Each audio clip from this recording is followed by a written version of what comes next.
104.5 मेगाहर्जमा यो रूबरू एफएम हो। अब तपाईँ सुन्न सक्नुहुनेछ भारतको आजादीका अमृत महोत्सव कार्यक्रम अन्तर्गत काठमाडौँ स्थित भारतीय दूतावासले हालै आयोजना गरेको कश्मीर फ्लेभर कार्यक्रममा भारतका सेलिब्रिटी सेफ सञ्जय रायनासित सत्येन्द्र दहियाले लिनुभएको अन्तर्वार्ता, जसलाई हाम्रा सहकर्मी किन्जल गुरुङले उत्पादन गरेका छन्। देशका विभिन्न एफएम स्टेशन्सहरूबाट हामीलाई सुनिरहनु भएको सम्पूर्ण श्रोताहरूमा म किन्जल गुरुङको नमस्कार। भारतको स्वतन्त्रताको 75 वर्ष पुगेको अवसरमा इन्डिया एट 75 आजादीको अमृत महोत्सव देश तथा विदेशमा विभिन्न कार्यक्रमहरू आयोजना गरी अत्यन्त गर्व र उल्लासका साथ मनाइरहेको छ। सन् 1947 अगस्त 15 का दिन भारतले ब्रिटिस शासनबाट मुक्ति पाएको थियो र आज ती स्वतन्त्रता पाएको 75 वर्ष पुग्दा भारतले आफ्नो रूप फेरिसकेको छ।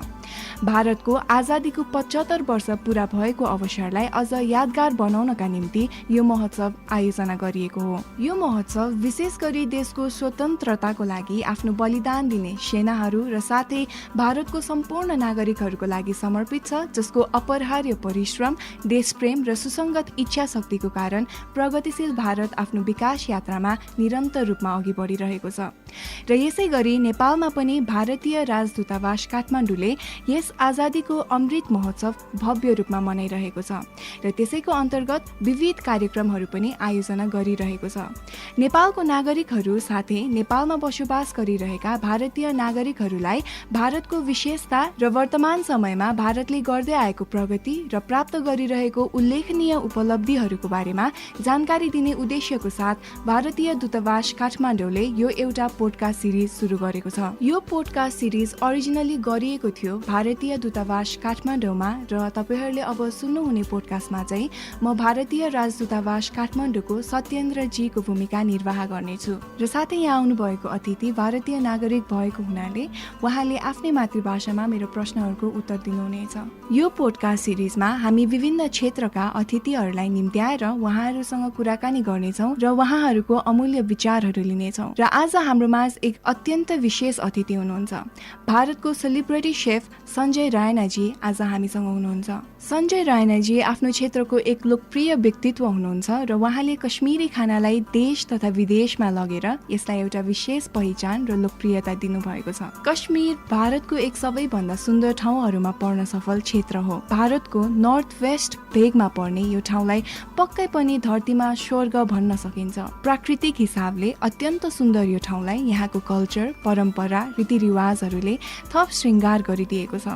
साथै यहाँको बासिन्दाहरू पनि अत्यन्त नम्र, दयालु र मिलनसार स्वभावको हुन्छन् र यस्तै यस्तै कुराहरूले कश्मीरलाई थप सुन्दर बनाएको छ। र यही ठाउँलाई आफ्नो घर भन्नुहुने सञ्जय रायनाजीसँग आज हामी कुराकानी गर्नेछौँ। सञ्जयजी नमस्कार। भारतीय राजदूतावास काठमाडौँ र साथै नेपालमा बसोबास गर्दै आउनु भएको मेरो सम्पूर्ण दाजुभाइ तथा दिदी बहिनीहरूको तर्फबाट यहाँलाई धेरै धेरै स्वागत छ। नेपाल के हर देशवासी को मेरा प्यार भरे नमस्ते। हामी भन्ने गर्छौँ नि कुनै पनि व्यक्तिको जीवनमा उनको बाल्यकालको समय एकदमै महत्त्वपूर्ण हुन्छ भनेर, किनभने यो समयमा हामी निरन्तर रूपमा हाम्रो भविष्यको लागि तयारी गरिरहेको हुन्छौँ। त्यसैले म आजको हाम्रो कुराकानी पनि सुरुवात गर्न चाहन्छु तपाईँको बाल्यकालबाट, तपाईँको परवरिश र तपाईँको परिवारबाट। जरूर। बचपन तो मेरा बहुत खूबसूरत रहा है, मैं ये ज़रूर कहूँगा। एक तो आपके माता पिता आपका वैसे ही आपकी ज़िंदगी खूबसूरत बना देते हैं, और फिर अगर वो बचपन कश्मीर में हो तो वो और खूबसूरत हो जाता है, सोने पर सुहागा हो जाता है। तो मेरा बचपन सारा कश्मीर में, श्रीनगर में गुजरा है और मैंने वहाँ अपनी एजुकेशन, इनिशियल एजुकेशन बर्नहॉल स्कूल है वहाँ से की। उसके बाद वहाँ से बेसिक कॉलेज करके फिर मैं दिल्ली आया अपना होटल मैनेजमेंट करने। हजुर सञ्जयजी, तपाईँले त्यो 80 को दशकको बेलामा पनि यो होटल इन्डस्ट्री जस्तो अलि अनकन्भेन्सनल मानिने पेसामा अघि बढ्ने हिम्मत देखाउनु भयो। अनि मलाई जिज्ञासा लागेको कुरा चाहिँ के भन्दाखेरि त्यो क्षेत्रमा लाग्न चाहिँ तपाईँले कसरी प्रेरित हुनुभयो र त्यस समयमा पनि यो सबै कुरा चाहिँ कसरी सम्भव भयो? किनभने सामान्यतः भारतमा सबै आमा बुबाले आफ्नो छोराछोरीलाई इन्जिनियरिङ अथवा मेडिकल फिल्डमा पठाउन चाहन्छन्, तर तपाईँको केसमा इट्स डिफरेंट। सो यो कसरी भयो? बहुत सही बोला आपने। लेकिन इसमें यह भी है कि आपके बहुत जगह आपके माता पिता ऐसे भी होते हैं कि वो ये भी कहते हैं कि जो आप करना चाहें आप करिए, हम आपके साथ हैं। तो और अनकन्वेंशनल यस, उस टाइम पे ऐसा भी हुआ कि बहुत लोगों ने ये भी मुड़ के बोला कि क्या और कुछ करने को मिला नहीं, लेकिन हुआ ऐसा कि मेरे फादर भी टूरिज्म गवर्नमेंट में काम करते थे, तो use in the department of tourism. तो बचपन से हम देखते आ रहे थे, तो एक तो हॉस्पिटैलिटी, टूरिज्म, कश्मीर भरा हुआ है इन दोनों चीज़ों से। घर में भी हमारे ये टूरिज्म ऐसा चल रहा था कि माय फादर वाज देयर, तो मुझे लगता है वो आस्ते आस्ते वो बढ़ ही गया था अपने में।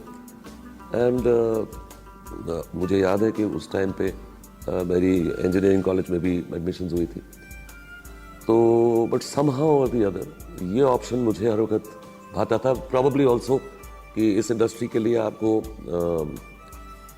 एक एक्सट्रोवर्ट किस्म की पर्सनालिटी चाहिए होती है, मिलनसार चाहिए होता है, you can't be a shy person. तो मुझे लगता था कि मैं इसके लिए सूटेबल हूँ। एंड ऑफ कोर्स माता पिता ने बहुत साथ दिया, हर वक्त साथ दिया। तपाईँको यो काठमाडौँको पहिलो भ्रमण हो या यसभन्दा अगाडि पनि तपाईँ काठमाडौँको यात्रामा आइसक्नु भएको छ, र साथै तपाईँलाई चाहिँ नेपाल कस्तो लागिरहेको छ र यहाँको बासिन्दा नेपालीहरूको बारेमा चाहिँ तपाईँको विचार धारणाहरू के रहेका छन् त्यो पनि बताइदिनुहोस् न। काठमांडू में कुछ 15 साल पहले आया था, उसके बाद में 2 साल पहले भी आया था। और सच बात बोलूं कि मेरा बस चले तो मैं हर 3 महीने में आऊँ, क्योंकि you know back home in India हमने कभी हिंदुस्तान और नेपाल में फ़र्क ही नहीं सोची है। हिंदुस्तानियों में और नेपालियों में कभी कोई फ़र्क नहीं, बिल्कुल भी नहीं।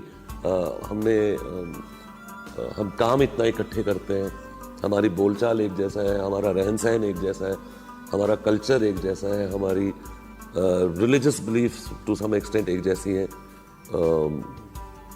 तो I love Nepal, I just love Nepal, I love Nepal, I love the Nepalese people also. कश्मीरको बारेमा भन्ने गरिन्छ कि यदि धरतीमा कतै स्वर्ग छ भने त्यो कश्मीर हो भनेर, र त्यसै गरी अर्कोतर्फ नेपालमा सगरमाथा माउन्ट एभरेस्ट रहेको छ, र साथै कश्मीर उपत्यका र काठमाडौँ उपत्यका दुवै हिमालको काखमा अवस्थित छ, र तपाईँ चाहिँ कश्मीरबाट हुनुहुन्छ। सो तपाईँलाई कश्मीरबाट काठमाडौँ आउनु हुँदाखेरि तपाईँले यो दुईटा सुन्दर ठाउँहरूमा चाहिँ के समानता भेट्नुहुन्छ, भौगोलिक दृष्टिकोणबाट पनि र साथै खानपानको दृष्टिकोणबाट पनि? देखिए, पहले मुझे तो दोनों ही जगहों में ऐसा लगता है कि ये ऋषि मुनियों की जगहें हैं। कश्मीर को तो हम कहते ही हैं ऋषि मुनियों का। यहाँ भी मैंने कल एक ट्विटर पे एक पिक्चर देखी, किसी ने डाली हुई थी सुबह 6 बजे की, और लिखा था मॉर्निंग इन काठमांडू। तो वो कुछ मंदिरों के बाहर फूल ही फूल लगे हुए थे, तो मैंने उसी टाइम मन बना दिया कि मुझे एक ना एक मॉर्निंग में, अर्ली मॉर्निंग, एक नेपाल काठमांडू में एक वॉक पे जाना है। सिमिलैरिटीज़ की आप बात करते हैं तो देखिए, हमारा ज्योग्राफी तो है ही, कश्मीर और यहाँ की इतनी सिमिलर, पहाड़ है, फर्स्ट क्लास, मौसम एक जैसा, हवा एक जैसी। उसको छोड़ के हमारे खान पीन का स्टाइल, खाने पीने का सारा हमारा, हमें क्या अच्छा लगता है, हमें राइस अच्छी लगती है, यहाँ लोगों को राइस बहुत अच्छा लगता है। We are big meat eaters, हमें स्पाइसी फूड अच्छा लगता है, यहाँ स्पाइसी फूड अच्छा लगता है। हम खाने के बहुत शौकीन हैं, ये खाने के बहुत शौकीन हैं। सो बहुत सिमिलैरिटी। हजुर पक्कै पनि। नेपाल चाहिँ विश्वमा आफ्नो विविध संस्कार, संस्कृति, रीतिरिवाज, चाडपर्व, परम्परा र खास तौरमा आफ्नो खानपान, आफ्नो फुड कल्चरको लागि पनि प्रख्यात छ, र तपाईँले पनि भर्खरै नेपालको खानाको बारेमा कुरा गर्नुभयो। सो मलाई चाहिँ नेपाली फुड कल्चरको बारेमा तपाईँको आफ्नो विचार बताइदिनुहोस् न। मैंने तो एक वो नेवारी थाली खाई है, and I have loved it. तो इतना है कि इतना मुझे पता है कि मैं जब भी किसी को मिलूंगा जो काठमांडू और नेपाल आ रहे हैं, तो उनको वो जरूर बोलूंगा कि ये करना और नेवारी थाली। सञ्जय जी, एउटा भनाइ छ नि, to eat is a necessity but to eat intelligently is a art भनेर। सो यो कुरामा चाहिँ तपाईँको के धारणा छ त? Is culinary art a fine art? बिल्कुल, every art is an art, is a fine art in itself. और कलनरी आर्ट जो है वो एक डेफिनेटली एक फाइन आर्ट है, क्योंकि इतना ही नहीं है कि आप क्या बना रहे हैं, ये एक हिस्सा है। दूसरा हिस्सा ये है कि आप जो बना रहे हैं आप वो खिला रहे हैं।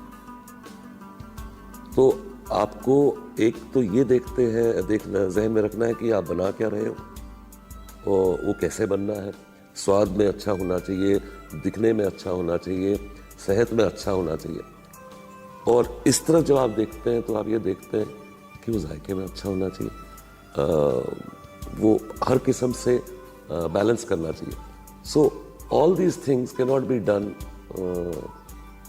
unless you don't take an artistic approach towards it.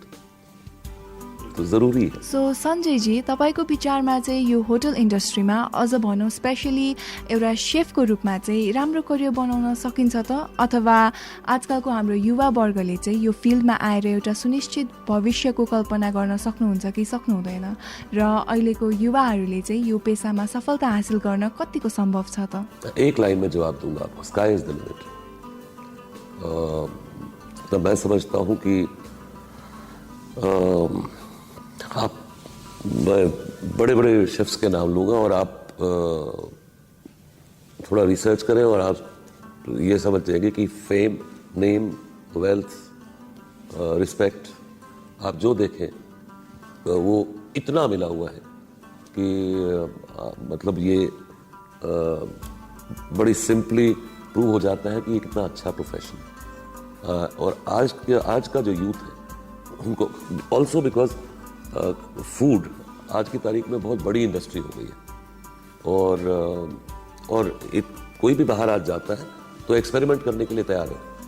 आज मैं अल्जीरियन खाना खाऊंगा, कल मैं थाई खाना खाऊंगा, कल मैं इंडियन खाऊंगा, कल मैं तो अपॉर्चुनिटी इतनी बनी हुई है कि आज का जो यूथ है दे शुड कम आउट और उनको ये प्रोफेशन में आना चाहिए, क्योंकि इस प्रोफेशन में अंदर आके भी उनके पास इतनी अलग अलग अपॉर्चुनिटीज़ हैं स्पेशलाइजेशन की, वो आए तो like I said sky is the limit. Yo hospitality क्षेत्रमा यो पेशामा संलग्न हुन चाहने इच्छुक युवाहरूमा चाहिँ कुनै प्रकारको विशेष सिप या खुबिया अथवा कुनै खास कलात्मकता हुन जरुरी हुन्छ जस्तो लाग्छ तपाईँलाई, र साथै तपाईँ चाहिँ नेपालको युवाहरूलाई यो हस्पिटालिटी इन्डस्ट्रीमा आउनको लागि के सल्लाह सुझाव दिन चाहनुहुन्छ? देखिए, सबसे पहले तो किसी भी प्रोफेशन में जाने के लिए आपका मन और आपकी मर्जी होनी चाहिए। कोई फौज ज्वाइन करता है तो वो फौज ज्वाइन करना चाहता है तो अगर तो आप जरा सा भी हॉस्पिटैलिटी ओरिएंटेड इंडस्ट्री ज्वाइन करना चाहते हैं तो आपको कर देना चाहिए सबसे पहले। चाहे आप वो किचन में करें, चाहे आप वो फ्रंट ऑफिस में करें, चाहे आप वो सर्विस में करें। और एक बार आप जब एक फॉर्मल ट्रेनिंग इंडिया में, नेपलीज मेरे क्लासमेट्स रह चुके हैं जिन्होंने मेरे साथ होटल मैनेजमेंट किया है, तो लाइक आई सेड, एक मन, एक मर्जी वो होनी चाहिए, और कुछ करने की जो इच्छा होती है वो ज़रूर होनी चाहिए हर इंसान में, बिकॉज इसमें खासकर कुलिनरी में आपको क्रिएटिव होने का बहुत स्कोप है। तो अगर आपको लगता है आप क्रिएटिव है और आप लॉन्ग आवर्स काम कर सकते हैं, ये भी मैं बोलूँ, there is always a flip side to everything. और आप क्रिएटिवली अपने को अपनी एक जगह बनाना चाहते हैं, तो खासकर अलग से अगर हम नेपाल की यूथ की बात करें तो आप वर्ल्ड वाइड कहीं ट्रेनिंग लेके क्या पता आप वापस आके यहाँ या वर्ल्ड का खाना ला के दें, और या वर्ल्ड वाइड जाएं और नेपाल का खाना ला के दें वहाँ। So there is so much to do. जहाँ तक मेरी एडवाइस की बात है, मैं हर वक्त ये कहता हूँ कि जो आप करने जाएं उसे पूरा करें सबसे पहले, कि हर काम में रास्ते में रुकावटें आती हैं, तो आपको घबराना नहीं चाहिए उन चीज़ों से। एक टाइम हमें भी लगता था कि हम भी 16-18 घंटे काम करते थे, आज भी करते हैं, तो फिर हम कहते थे कि क्या ये करना है, लेकिन हर सुबह हम कहते थे आज एक नई चीज़ सीखनी है, और हर सुबह पूरा दिन ऐसे निकल जाता था, शाम को फिर थक जाते थे। लेकिन आई थिंक वो रेजिलियंस थी थोड़ी सी जिससे हम गुजर चुके, तो आज उस हिसाब से कहीं हम पहुंचे। पक्कै पनि एकदमै अद्भुत यात्रा रहेको छ तपाईँको। जी जी बिल्कुल। सञ्जयजी, कश्मीर आफ्नो प्राकृतिक सुन्दरताको लागि त एकदमै प्रख्यात छ, तर त्यसको साथसाथै कश्मीर चाहिँ त्यहाँको विशिष्ट खानाको लागि पनि एकदमै प्रसिद्ध छ। त्यहाँको फुड कल्चर र खानासँग जोडेको विविध संस्कृतिहरूको बारेमा पनि सबैलाई अवगत नै छ। र हामीलाई जान्न इच्छा लागेको कुरा चाहिँ के भन्दाखेरि, अब कश्मीरमा त खानेकुराको विविध परिकारहरू बनिन्छन् है, अब त्यो सबै व्यञ्जनहरूमध्ये भेज र नन भेज गरी तपाईँको आफ्नो फेभरेट छान्नु पर्यो भने चाहिँ तपाईँ के छान्नुहुन्छ? यस्तो कुनै खानाको परिकार जुन चाहिँ तपाईँलाई असाध्यै मनपर्छ र किन? देखिए, मैं पहले बताऊं कि कश्मीरी खाने की खासियत एक तो ये है कि उससे एक बहुत अच्छी इंटरेस्टिंग बात निकलती है कि कश्मीरी खाना एक कॉम्बिनेशन है कश्मीरी मुस्लिम, कश्मीरी पंडित और कश्मीरी डोगरी खाने का। तो सबसे पहले तो ये एक मिलाप हो जाता है लोगों का, और वो जो भाईचारा और वो जो प्यार होता है, वो सारा प्यार इस खाने में आ जाता है। तो सबसे अच्छी बात मुझे कश्मीरी खाने की ये रहती है कि there is a Muslim cuisine, there is a Kashmiri Pandit cuisine, there is a Dogri cuisine, there is a Ladakhi cuisine also. तो हमारे जितने लोकल मुस्लिम भाई हैं, वो हर वक्त हमारे पास आते थे और कहते थे संजय आज ये खिलाओ, वो कश्मीरी पंडित डिश कोई। हम हर वक्त अपने मुस्लिम फ्रेंड्स के पास जाते हैं और कहते हैं हमें आज ये गुश्ताबा खिला दीजिए, यू नो, जो अपने अपने क्विजीन्स हैं। तो अक्रॉस द बोर्ड वो जो पूरा क्विजीन है एक बहुत अच्छा क्विजीन है, बहुत मेहनत वाला क्विजीन है। मेरी पर्सनल चॉइसेस कोई एक डिश थोड़ा मुश्किल है कहना, लेकिन हमारा एक सोल फूड है कश्मीरियों का, वो चाहे किसी भी कम्युनिटी से हो, और वो है हाक, जो हाक साग है।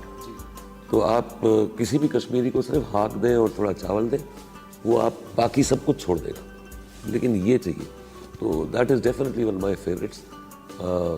ये जो डिश है ये हर कश्मीरी की फेवरेट है। हाँ, उसके बाद छोड़ के मुझे लगता है मुझे गुश्ताबा बहुत अच्छा लगता है। मुझे मुस्लिम कुजीन से गुश्ताबा, मुझे कश्मीरी पंडित कुजीन से जो रोगन जोश है, no onion, no garlic, no tomato, वो बहुत अच्छा लगता है। और जो हम दम आलू बनाते हैं, I think we make the most authentic dum aloo. ये 2-3-4 चीजें हैं जो मेरी पर्सनल फेभरेट। सञ्जयजी, तपाईँले दम आलुको कुरा गर्नुभयो र जब हामी आलुको कुरा गरिरहेको छौँ, मलाई चाहिँ एक ब्रिटिस अथर एलेक्जेन्डरको भनाइ याद आयो। उहाँले भन्नुभएको थियो, इफ अ म्यान really likes potatoes he must be pretty decent sort of fellow भनेर। र आलुको कुरा होस् अनि कश्मीरको दम आलुको कुरा नहोस्, त्यो त हुनै सक्दैन। तर मेरो प्रश्न चाहिँ यो छ कि कश्मीरी दम आलु र भारतको अन्य ठाउँमा बनाइने दम आलुमा चाहिँ के फरक छ, र यो दुईटा दम आलुको स्वादमा हुने अन्तरको कारण चाहिँ के होला? पहले मैं आपको करेक्ट करना चाहूँगा एक छोटी सी बात पे, कि आपने हर जगह का दम आलू नहीं खाया है। आपने कहीं दम आलू खाया है, कहीं आलू दम खाया है, कहीं अलूर दम खाया है, या कहीं किसी और नाम से खाया है। सो हर रीजन में अपनी रेसिपी से बनता है और हर एक का अपना अपना एक नाम है। हम ये कहते हैं कि ऑथेंटिक दम आलू जो है वो कश्मीर से बनता है, वो भी कश्मीरी पंडित कुजीन से बनता है। तो ये एक बहुत मेहनत वाली डिश है, बहुत सारी मेहनत वाली, इसमें एक्चुअली बहुत मेहनत लगती है। और इसे बॉईल किया जाता है, इसे फ्राई किया जाता है, इसे फिर प्रिक किया जाता है, और फिर इसे एक ग्रेवी में कुक किया जाता है। और इसकी सबसे बड़ी बात यह है कि इसमें लहसुन नहीं है, प्याज नहीं है, टमाटर नहीं है, और उसके बाद भी आप एक एक इसका सॉस बनता ही है। तो दैट इज़ ट्रू फॉर जितना भी कश्मीरी पंडित खाना है, वो अनियन और गार्लिक और टोमेटो के बगैर बनता है। अब देखिए ये कितनी गजब की बात है। और जो मुस्लिम खाना है वो गार्लिक अनियन के बगैर बन ही नहीं सकता है। गार्लिक अनियन या टोमेटो वो ज़रूरी चाहिए। तो ये जब मिल जाते हैं तो हमारा कहते हैं कश्मीर में हम सब लोग साथ हैं, और जब सब साथ चल के चलते हैं तो एक ऐसा आपके सामने एक कलरी फेयर आ जाता है। हामी सामान्यतः देखिरहेको हुन्छौँ कि हरेक सेफको चाहिँ खाना बनाउने आफ्नो एउटा अलग्गै तरिका हुन्छ र अब हामीले बाहिरी रूपमा हेर्दाखेरि त एउटै खालको इन्ग्रेडियन्ट्स हुन्छ, एउटै खालको सामानहरू हुन्छ, तर जब त्यो खाना बनेर थालीमा आउँछ त्यो बेला चाहिँ सबै फरक फरक रूपमा हुन्छ, फरक फरक टेस्टमा हुन्छ। अब यसको कारण चाहिँ के होला त? देखिए एक दो वजह है। एक वजह ये है कि आप अलग अलग जगह पे बनाए, अलग अलग जगह का अलग अलग पानी होता है, पानी से ज़रूर फ़र्क पड़ती है।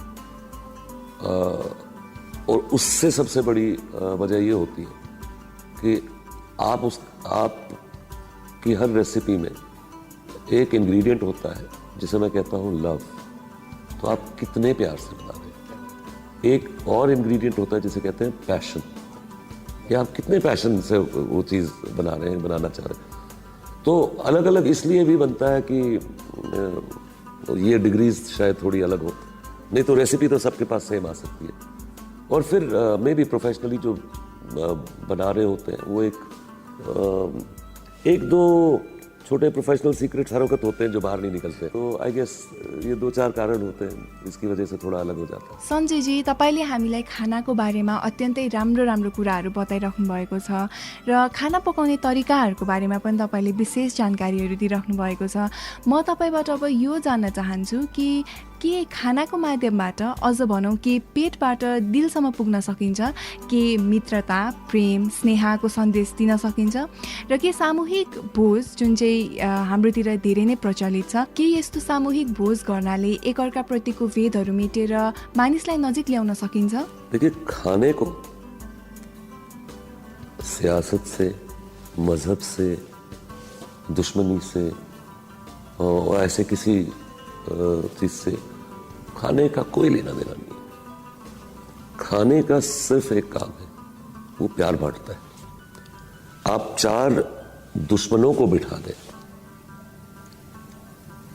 और बीच में आप एक चीज रख लें जो या तो आपको पता हो सबको अच्छी लगती है, और या आप कोई भी अच्छी चीजें बीच में रख लें, फल रख लें, छोड़िए और कोई, वो चारों के चारों उठा के खाएंगे, तो वो कहाँ गई वो दुश्मनी। तो खाने से ये होता है कि आपको मौका ही नहीं देता है वो कुछ ऐसा सोचने का कि हमारी दुश्मनी है हमारा। ये खाना सिर्फ प्यार बांटता है, सिर्फ प्यार बांटता है, दोस्तियां बढ़ाता है, दुश्मनियों को ख़त्म करता है, खुशियां दिलाता है। It brings you smiles on the faces. तो खाने का एक बहुत अपना रोल है, और इट कट्स अक्रॉस बाउंड्रीज। बिल्कुल उतना ही नहीं है। एक और चीज़ मैंने बहुत देखा, एक बहुत इंटरेस्टिंग चीज़ है। आप देखें, कोई समझिए कहीं रास्ते में कोई एक ज़रूरतमंद चल रहा होता है, कोई भी और होता है इंसान जो थोड़ा सा इस नेचर का होता है, वो कहीं भी रुक जाता है, कुछ लेता है और उसको खाने को देता है। ना वो उसको ये पूछता है कि तू इतना गरीब क्यों है, ना वो उसको बोलता है तू बैठा क्यों है या कुछ, वो उसके लिए खाना लेके उसको दे देता है। तो आप माध्यम देखिए, ये खाना कैसा माध्यम है। ये it cuts across various things, various borders, perspectives बदल देता है ये इंसानों। तपाईको विचारमा यो जति पनि कश्मीरी खानाको परिकारहरू छन् नि, यो कश्मीरी क्युजिनहरूलाई चाहिँ देश तथा विदेशमा अझ लोकप्रिय बनाउनका निम्ति चाहिँ के गर्न सकिन्छ होला? मैं हर वक्त इस ओपिनियन का रहा हूँ कि हमारी गवर्नमेंट ने जो हमारे देश का क्विजीन है उसको हर वक्त बाहर लेना चाहिए। चाहे आप ऑन अ गवर्नमेंट लेवल आप एक ऑल क्विजीन रेस्टोरेंट खोलें इन एवरी बिग सिटी, या आप फेस्टिवल्स कराएं, आप ईयर राउंड कभी एक जैसे कश्मीरी फेस्टिवल करा रहे हैं, आप कल एक साउथ इंडियन कराएं, कल आप एक पंजाबी कराएं, यू नो, जितना आप ये करेंगे उतना वो हमारा क्विजीन पब्लिसाइज होगा। And the same goes true with in the country also. With in the country तो बहुत कुछ हो जाता है, क्योंकि होटल्स करते हैं, रेस्टोरेंट्स करते हैं, बहुत कुछ हो जाता है, वैसे भी इंफॉर्मेशन है, ट्रैवल होता है। लेकिन बाहर I think it is very very important कि उसकी एक तो ये फेस्टिवल्स या रेस्टोरेंट इनके थ्रू हो, और एक कि जो भी रिलेटेड लोग हो वो टाइम टू टाइम अलग अलग दे, उनको बुलाया जाए, वो बाहर आए, वो बात करें वहाँ के लोगों से। कभी कोई मौका हो, कोई सेमिनार हो, कोई कॉन्फ्रेंस हो,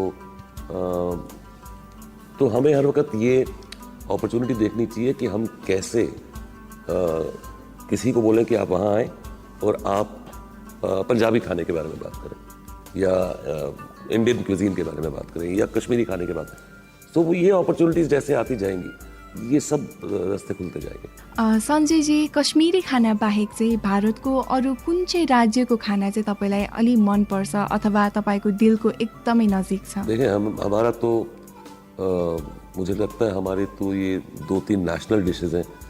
ये चिकन टिक्का हो गया, दाल मखनी हो गई, नान हो गई, मतलब इन चीज़ों के बगैर तो हम चल ही नहीं सकते। अब ये पंजाबी रहे ही नहीं है, ये डिशेज जो है ये इंडियन हो गई है, you know. Otherwise they were suppose to be, समझिए एक दाल मखनी है तो बिल्कुल पंजाबी होनी चाहिए थी, लेकिन अब तो ये बिल्कुल खुल के पूरे देश में आ गई। जहाँ तक इंडियन क्विजीन बहुत फैल गया, बट आई थिंक मैं सादी दाल और नान मुझे मिल जाए वो मेरे लिए सबसे फेवरेट हो जाता है। एंड ऑफ कोर्स कभी कभी एक आध डोसा या इडली बहुत अच्छा लगता है। अब तपाईँको मनपर्ने खानाको बारेमा थाहा पाइसकेपछि हामी यो पनि जान्न चाहन्छौँ कि culinary आर्ट अथवा कुकरी स्किल्सको बारेमा चाहिँ भारतको के कस्तो भूमिका रहेको छ, र साथै culinary आर्टको क्षेत्रमा भारतले विश्वलाई के योगदान दिन सक्छ होला? देखिए, वो सिग्निफिकेंट रोल तो तब प्ले करेगा जब वो उसको जब उतना एक्सपोजर मिलेगा।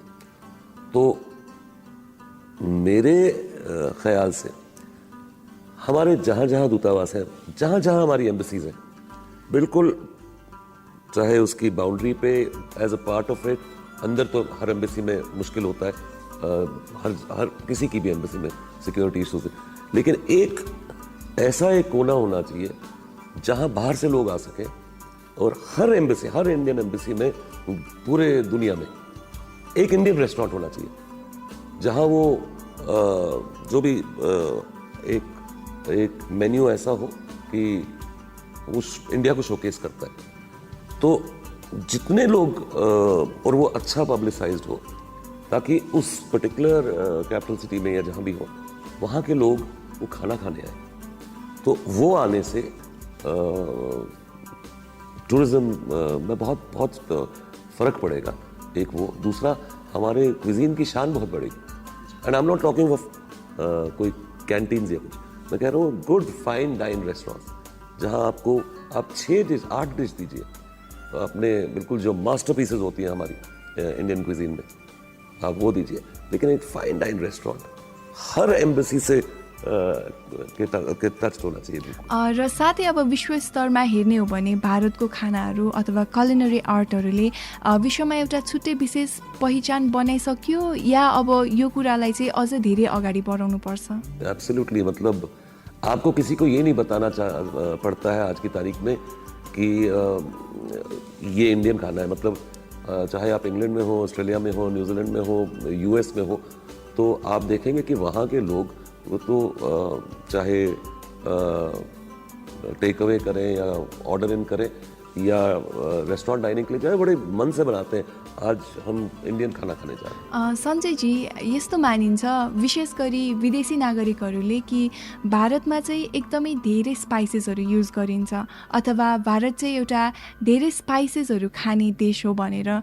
सो तपाईँ चाहिँ विदेशको यात्रामा जानुभएको बेलामा, फुड फेस्टिभल्सहरू भएको बेलामा चाहिँ भारतीय खानाको बारेमा तपाईँले कुनै यस्तो रोचक प्रतिक्रिया पाउनु भएको छ त? मेरी बहुत दफ़ा ऐसी बातें हुई हैं जहाँ मैं ये बहुत लोगों को ये कह चुका हूँ कि ये जो स्पाइस बात है ना, ये बड़ी मिसअंडरस्टूड चीज़ है। क्योंकि हम जब स्पाइसी कहते हैं तो हम फर्स्ट चीज़ आपके दिमाग मन में क्या आती है? तीखा। तो लेकिन अगर आप एक सौंफ पाउडर यूज़ करें या जिंजर पाउडर यूज़ करें, या आप इलायची यूज़ करें, या लौंग यूज़ करें, दालचीनी यूज़ करें, तो चीज़ें ही इतनी अलग हैं। तो वो सिर्फ एक लाल मिर्च होती है जो इसको जिसने which has taken over everything. But हम स्पाइसेस के बारे में बहुत बोलते हैं, और अब मैं देखते आया हूँ कि अब स्पाइसेस के बारे में लोग बड़े अवेकन हुए हैं। तो Aahista Aahista people have started coming in and looking at other things. जैसे हमारी एक डिश है, बहुत पॉपुलर डिश है कश्मीरी पंडित कुजीन की, उसे मटन कलिया कहते हैं। It is yellow in colour. तो वो एक बार मेरी किसी से बात हुई थी, मैंने कहा तो it takes two very very important spices. उन्होंने कहा क्या? मैंने कहा टर्मरिक। तो उसमें हल्दी जाती है और उसमें इलायची जाती है। तो अब अंडर नॉर्मल सर्कमस्टांसेस मैंने उनको कहा वो माइल्ड है। तो उन्होंने कहा माइल्ड कैसे हो सकती है, इसमें तो स्पाइसेस है, हमने लिखा है ब्लेंड ऑफ स्पाइसेस। तो that is how we start. कुछ हमारा काम है समझाने का, कुछ उनका काम है समझने का। तो बट आहिस्ता आहिस्ता वो हो रहा है। आई थिंक जितनी भी फ्रेटर्निटी है हमारी, सारी जितनी इंडस्ट्री है, और अब इंटरनेट पे इतना ये आ जाता है कि ये सिर्फ एक दिमाग में ये बात होती है कि स्पाइसी जब हम कहते हैं, जो अब रेस्टोरेंट में भी लिखा होता है spicy, medium spicy, not spicy, तो वो भी जो होता है वो सिर्फ वो उसके साथ एक मिर्ची बनी होती है। तो वो आई थिंक वो जितना ये स्पाइसी की बात होती है वो सिर्फ रेड चिली से रिलेटेड होती है।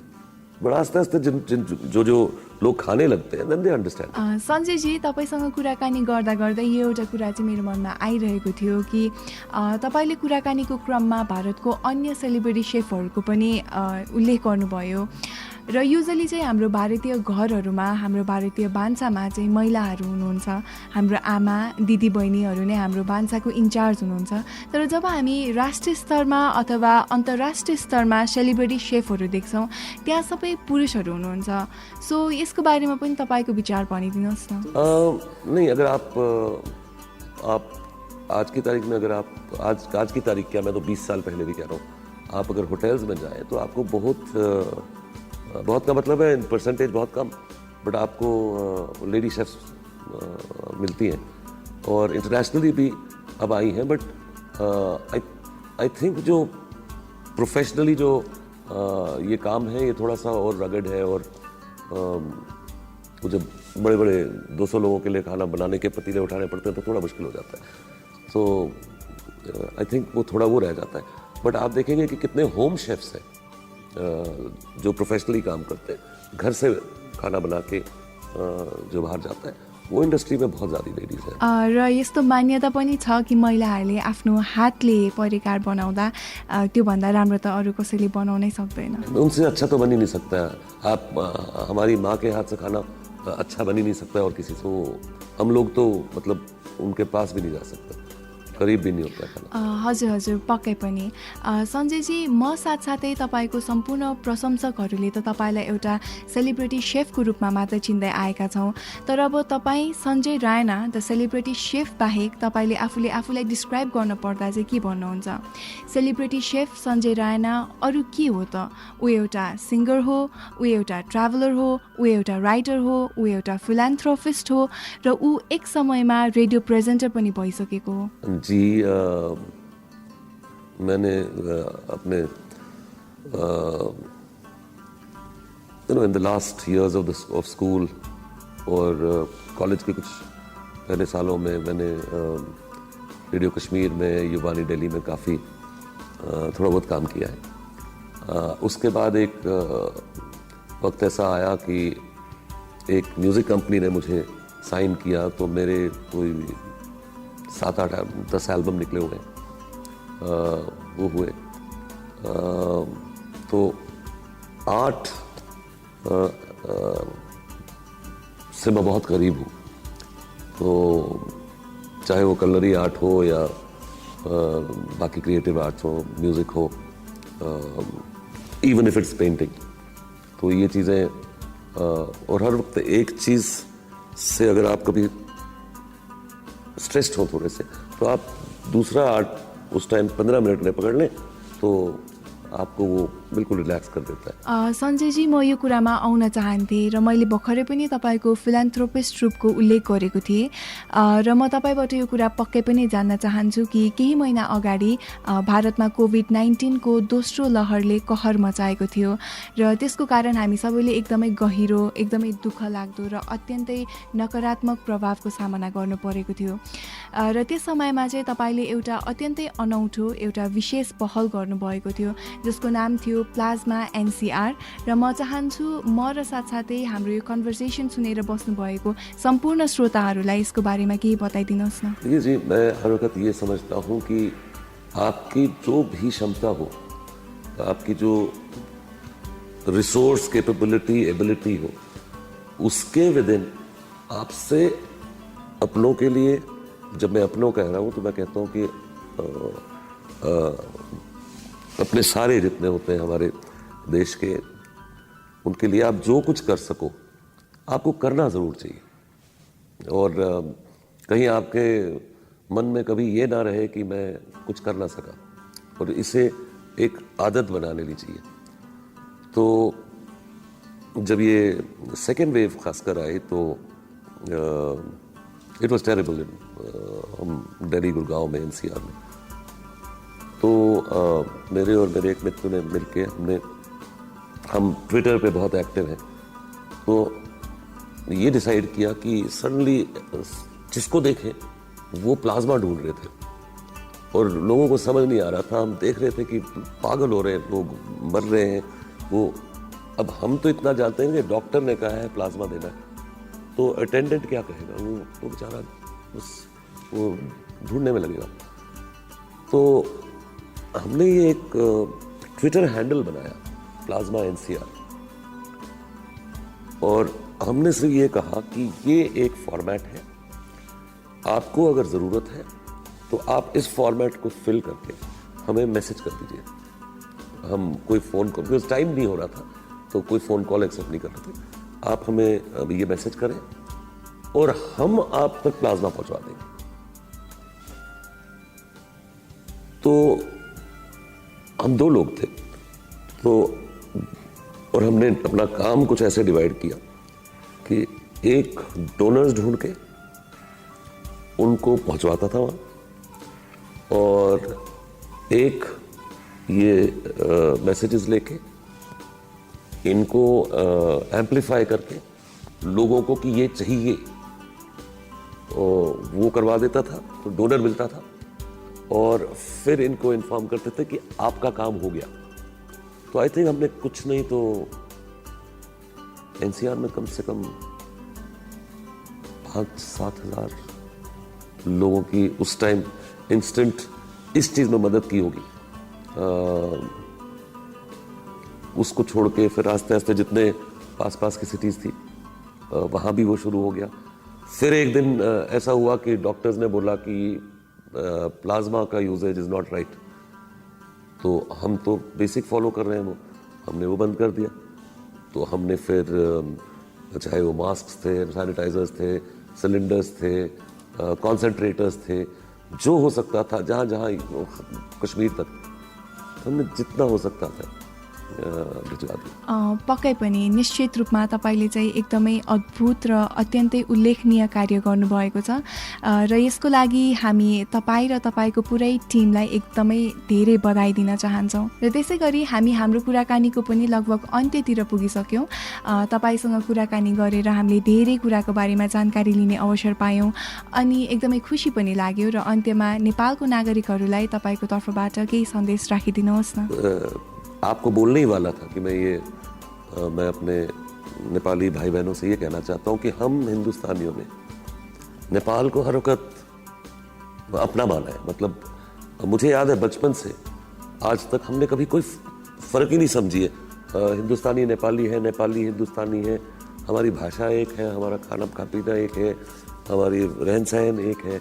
तो आप हमारे दिल में बसते हैं और आप हमारे दिल में बसते रहें। सञ्जयजी, आज तपाईँसँगको कुराकानीको क्रममा हामीले धेरै धेरै नयाँ नयाँ अनि रोचक कुराहरू थाहा पायौँ र साथै हाम्रो कुराकानी पनि एकदमै रमाइलोसँग भयो। तपाईँले हाम्रो लागि टाइम दिनुभयो, आफ्नो कुराहरू राखिदिनु भयो, त्यसको लागि हामी अत्यन्तै आभारी छौँ। र आज तपाईँ हाम्रो यो पोडकास्टमा जोडिदिनु भयो र साथै भारतीय दूतावाससँग पनि जोडिदिनु भयो, त्यसको लागि पनि तपाईँलाई विशेष धन्यवाद। मैं आप सबको धन्यवाद। नमस्कार। नमस्कार।